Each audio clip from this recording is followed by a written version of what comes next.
നമ്മൾ ഇന്ന് ഈ ഒരു വീഡിയോയിലൂടെ നോക്കാൻ പോകുന്നത് എന്താണ് ഡ്രോൺ അറ്റാക്ക്, ഷെല്ലിങ്, വിമാനം വെടിവെച്ചിടുന്നത് എങ്ങനെ തുടങ്ങിയ കാര്യങ്ങളാണ്. പലരും ഇത് ന്യൂസിൽ കേൾക്കുന്നുണ്ടെങ്കിലും ഇത് എങ്ങനെയാണെന്ന് അറിയില്ല. മാത്രവുമല്ല സിംസൺസ് കാർട്ടൂൺ ഇതെല്ലാം പ്രഡിക്റ്റ് ചെയ്തിട്ടുണ്ടെന്ന് പലരും പറയും. അത് ശരിയാ, ചില കാര്യങ്ങളല്ല സിംസൺസ് പ്രഡിക്റ്റ് ചെയ്തു. നമുക്ക് ആദ്യം ഡ്രോൺ അറ്റാക്ക് എങ്ങനെയാണെന്ന് നോക്കാം. ഈ ഡ്രോണുകൾ പല ടൈപ്പ് ഉണ്ട്. കല്യാണത്തിന് പറക്കുന്ന ഡ്രോണുകൾ മുതൽ കൃഷിക്ക് യൂസ് ചെയ്യുന്ന ഡ്രോൺ വരെയും. നമ്മൾ കണ്ടിട്ടുള്ള നോർമൽ ഡ്രോണുകളെക്കാൾ വലുതാണ് കൃഷിക്ക് യൂസ് ചെയ്യുന്ന ഡ്രോൺ. പ്രധാനമായും കീടനാശിനി സ്പ്രേ ചെയ്യാനാണ് കൃഷിക്ക് വേണ്ടി ഈ വലിയ ഡ്രോണുകൾ യൂസ് ചെയ്യുന്നത്. പക്ഷേ യുദ്ധത്തിന് കൊണ്ടുപോകുന്നത് ഇതൊന്നുമല്ല, വലിയ ഡ്രോണാണ്. പല ടൈപ്പ് ഡ്രോണുകളുണ്ട്.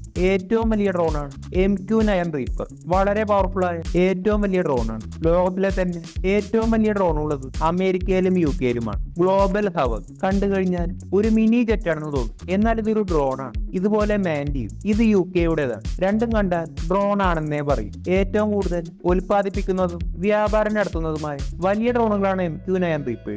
ഇത് ഇന്ത്യയിലും ഉണ്ട്. വലിയ ഡ്രോണുകൾ ചെയ്യുന്നത് AGM-40 എന്ന വലിയ മിസൈലുണ്ട്. ഇത് കൊണ്ടുപോയി ശത്രു രാജ്യത്തിന്റെ ആർമി ബേസിലിടും. ഇത് കൺട്രോൾ ചെയ്യാനായി ഒരു കൺട്രോളിംഗ് റൂം അവിടെ ഇരുന്നു കൊണ്ട് സോൾജിയർ വളരെ ശ്രദ്ധിച്ച് ഇത് കൺട്രോൾ ചെയ്യും. ഏകദേശം ഒരു വിർച്വൽ ഗെയിം പോലെയുണ്ട്. ഡ്രോണിന്റെ ഗുണം എന്താണെന്നാൽ ഒരേ സമയം വളരെയധികം ഡ്രോൺ അയക്കുക. മാത്രവുമല്ല ഫൈറ്റർ ജെറ്റുകളെക്കാൾ വളരെ ചെലവ് കുറവാണ്. മാത്രവുമല്ല റിസ്ക്കും വളരെ കുറവാണ്. കാരണം നേരിട്ടുള്ള യുദ്ധമല്ല. ഇതുകൊണ്ട് തന്നെ സോൾജിയേഴ്സ് സേഫാണ്. ഫൈറ്റർ ജെറ്റുകൾ വന്നാലും ഡ്രോണുകൾ വന്നാലും ഇത് തകർക്കാനായി ഓരോ രാജ്യത്തും ഓട്ടോമാറ്റിക് ആയ എയർ ഡിഫൻസ് സിസ്റ്റം ഉണ്ട്.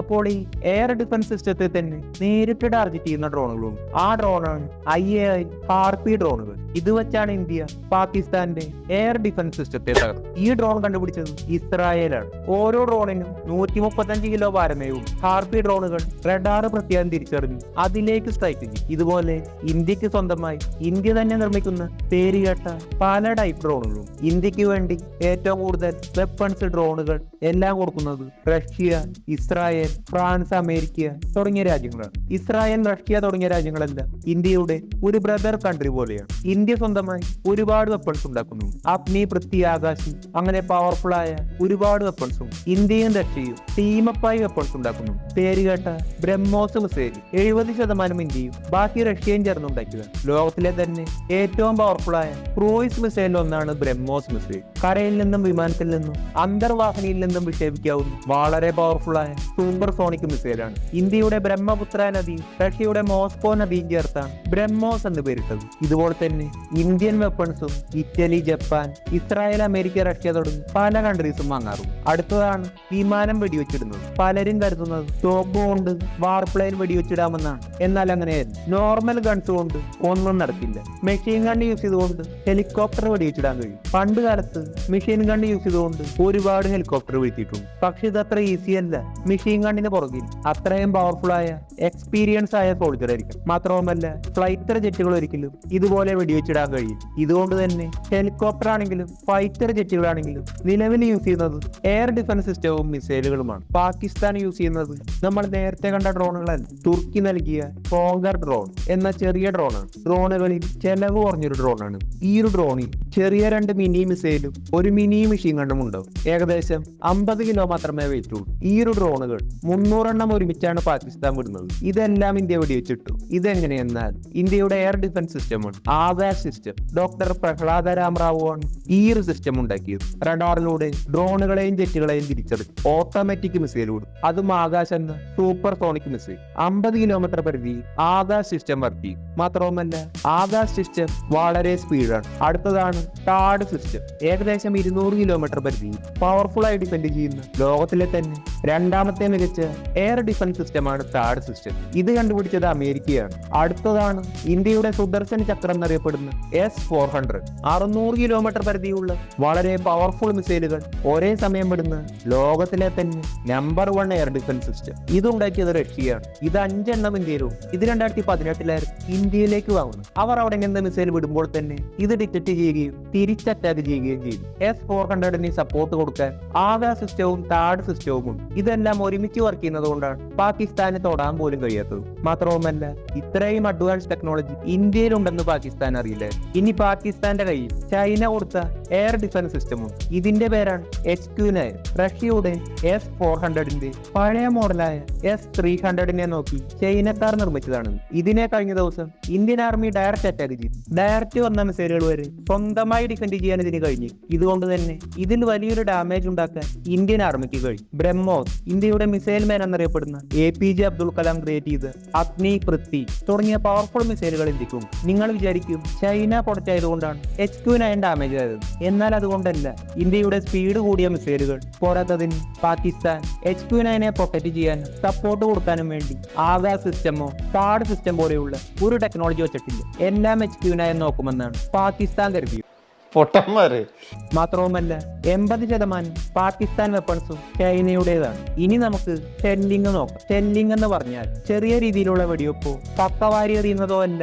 ഷെല്ലിംഗ് എന്ന് പറഞ്ഞാൽ ഒരു ബോംബ് ആക്രമണമാണ്. ബോംബ് ഷെല്ലുകൾ വലിയ ഉണ്ടകളെന്നാണ് ഇവിടെ ഉദ്ദേശിക്കുന്നത്. ടാങ്കുകൾ, പീരങ്കി, മോർട്ടാർ, മിസൈൽ അങ്ങനെയുള്ള വലിയ ആക്രമണങ്ങൾ ഷെല്ലിംഗ് എന്ന് പറയും. ശത്രുവിന്റെ സൈനിക കേന്ദ്രം അല്ലെങ്കിൽ താവളങ്ങൾ തകർക്കാൻ വേണ്ടിയാണ് ഷെല്ലിംഗ് ചെയ്യുന്നത്. ഇതിനായി യൂസ് ചെയ്യുന്ന ആദ്യത്തെ വെപ്പണാണ് ആർട്ടിലറി ഗൺസ് അഥവാ പീരങ്കികൾ. ഇതിൽ വലിയൊരു ഉണ്ട അഥവാ ഷെല്ലുകൾ സോൾജേഴ്സ് ലോഡ് ചെയ്യും. പിന്നീട് സ്പ്രിങ് വലിച്ചാൽ ഇത് വളരെ ഫോഴ്സിൽ പുറത്തേക്ക് പോകും. ഇതിന്റെ റേഞ്ച് 24 കിലോമീറ്ററാണ്. റോക്കറ്റ് ആർട്ടിലറിയുടെ പിതാവ് ടിപ്പു സുൽത്താനാണ്. ടിപ്പു സുൽത്താൻ യുദ്ധത്തിൽ പല ടെക്നിക്ക് യൂസ് ചെയ്യുമായിരുന്നു. ഇതിന്റെ തന്നെ മോഡേൺ വെർഷനാണ് ഇന്നത്തെ വാറുകളിലുള്ളത്. അടുത്തതാണ് മോർട്ടാർ.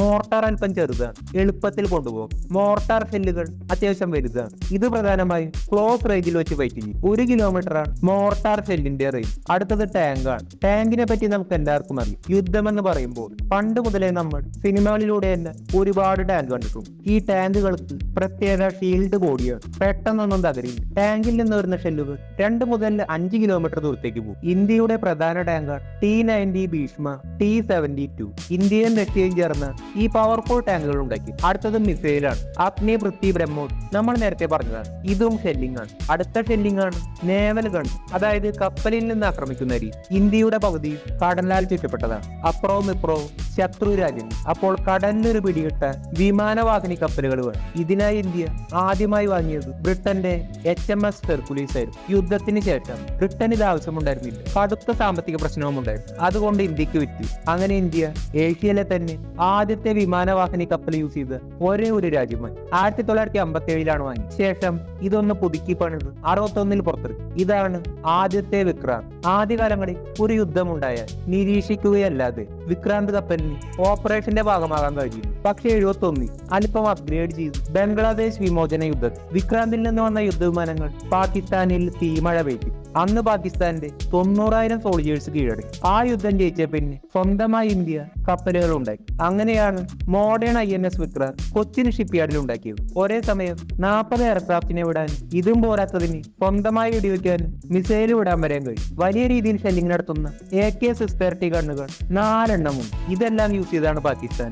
കഴിഞ്ഞ ദിവസം തീമഴ പെയ്തു. പാകിസ്ഥാന്റെ പേടി സ്വപ്നമാണ് ഇന്ത്യൻ നേവിയുടെ INS വിക്രാന്ത്. അപ്പോൾ ഇതൊക്കെയാണ് ഷെല്ലിംഗ്. 1959 സിംസന്റെ ഒരു എപ്പിസോഡിൽ ഡ്രോണുകൾ വെച്ച് അറ്റാക്ക് ചെയ്യുന്നു. പലരും കരുതുന്നത് ഡ്രോണുകളെ പറ്റി സിംസൺ പ്രഡിക്റ്റ് ചെയ്തു എന്നാണ്. എന്നാൽ അങ്ങനെയല്ല. ഈ 6 ഡ്രോണുകൾ ഇപ്പോൾ ഇറങ്ങിയതല്ല. 1917 ടൈമിലെയും 30-50 ടൈമിൽ കൂടുതൽ സജീവമായി യൂസ്. ഇതുകൊണ്ട് തന്നെ ഈ ഒരു എപ്പിസോഡിൽ പ്രഡിക്റ്റ് ചെയ്തു എന്ന് പറയാൻ കഴിയും. ഇന്ത്യ പാകിസ്ഥാൻ യുദ്ധത്തെ പറ്റി സിംസൺ പ്രഡിക്റ്റ് ചെയ്തത് നമ്മൾ ഈ ഒരു വീഡിയോയിൽ പറഞ്ഞിട്ടുണ്ട്.